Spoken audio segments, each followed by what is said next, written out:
चले जाएं।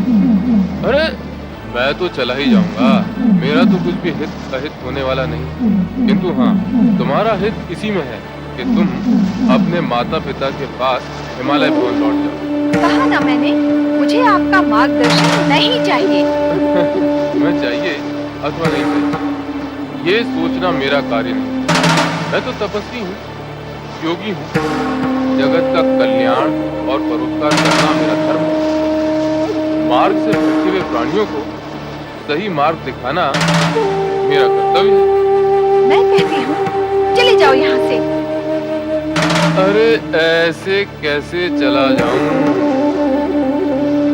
मैं तुम जैसी सर्वगुण संपन्न कोमलांगी सुंदरी का जीवन इस प्रकार नष्ट होते नहीं देख सकता। तुम्हें एक क्या, अनेक योग्य वर बिना प्रयास किए ही प्राप्त हो सकते हैं। क्यों सर्वधारी के लिए अपना संपूर्ण जीवन स्वाह कर? जाओ, लौट जाओ अपने माता पिता के पास और उस अघोरी के साथ विवाह करने का विचार अपने मन से त्याग करो। योगी, शिव निंदा का पाप किया है तुमने। मैं तुम्हें दंड अवश्य देती हूँ, किंतु तुम्हारी आयु के विचार ने मेरे क्रोध पर अंकुश लगा रखा है। शिव निंदा करना ही नहीं, सुनना भी पाप है। मैं इस पाप में तुम्हारी सहभागी नहीं बनूंगी। इसलिए मेरे क्रोध की ज्वाला फूटने से दूर तुम यहाँ से चले जाओ।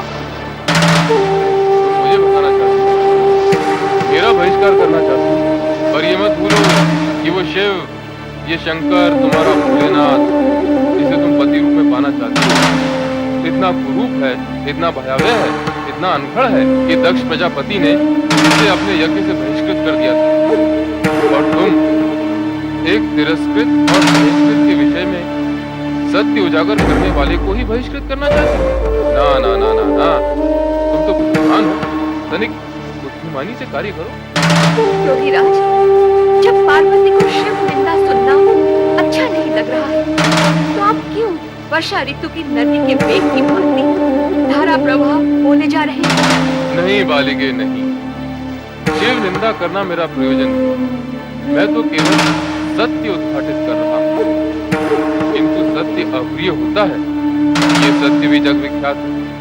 पर क्या करूं? विवश हूं, बाध्य हूं। हिमालय राज की पुत्री के हित में मुझे ये कटु सत्य उद्घाटित करना ही होगा। पर योगीराज, प्रिय अप्रिय किसी भी प्रकार का कटु सत्य हमारी सखी को नहीं सुनना। ना सुने, किंतु मुझे सत्य बोलने से कौन रोक सकता है? क्या ये सत्य नहीं कि वो चिता भरी झुंड के झुंड नाग अपने तन से लपेटे रहता है? क्या ये सत्य नहीं कि भूत प्रेत उसके साथी सहयोगी हैं? क्या ऐसा शिव पति और व्रत होने योग्य है? हे मेरी माता, शिव निंदा सुनने से पूर्व मैं मृत्यु को क्यों न प्राप्त हो गई? सती की भांति अग्नि में क्यों न समा गई? ऐसी अघटित घटना को घटाने की क्या आवश्यकता है? क्यों?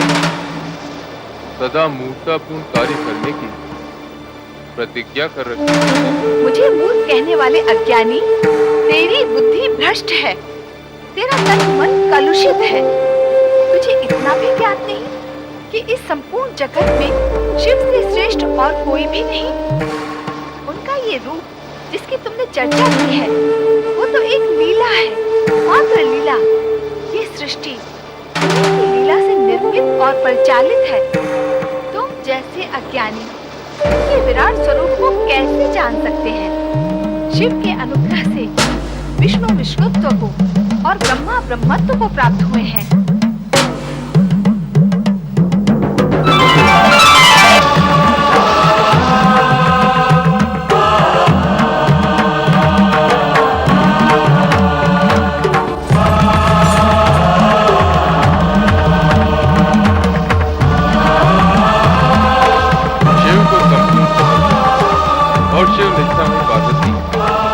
मैं तुम्हारी तपस्या, दृढ़ निश्चय और भक्ति से प्रसन्न हूं।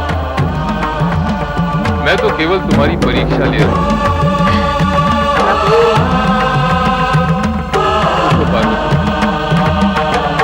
तुमने निष्ठापूर्वक तपस्या करके एक आदर्श नारी का आदर्श किया। साथ साथ शिव महिमा व्रत करके मुझे प्रसन्न किया। आज से ये व्रत नारी के स्वभाव की प्राप्ति और मनोवांछित पति पाने वाला गौरी व्रत के नाम से प्रसिद्ध हुआ। जगत में सदा तुम्हारे आदर्श का अनुसरण होगा। मैं तुम्हारी मनोकामना की पूर्ति के लिए तुम्हारे राज से निवेदन करता हूं।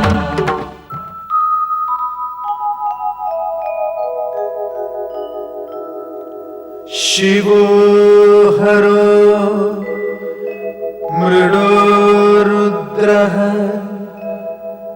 पुष्करः पुष्पलोचनः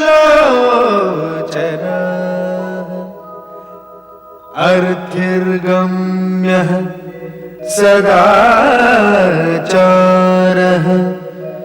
शर्वः शम्भुर्महेश्वरः।